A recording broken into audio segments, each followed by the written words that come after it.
सुठे इंसान जी पहचान वो अल्लाह जी खलकल इंसान ज़ात खां पाण खे घटि सम्झंदो आहे। मुनाफ़िक 2 नंबर इंसान जी पहचान अल्लाह जी खलकल इंसान ज़ात खां घणो कुझु पाण खे सम्झंदो आहे। यादि रखो, ये इंसान वक्ती तौर तव्हांजे आॾो निमाइश कंदा। जी मिसाल ॾियांव इलेक्शन जो, जॾहिं तव्हां उन्हनि खे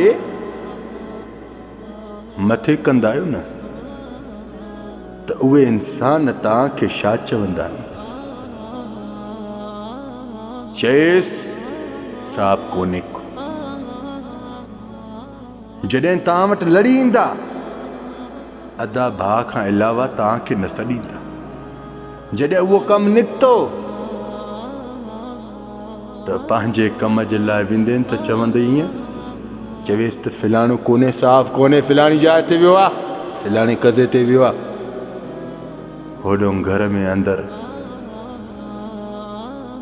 खट ते वेही ॼंगू लोॾींदा अथई। इहे उहे इंसान अथव जिन खे तव्हां ई हथनि सां मथे चाढ़ींदा आहियो।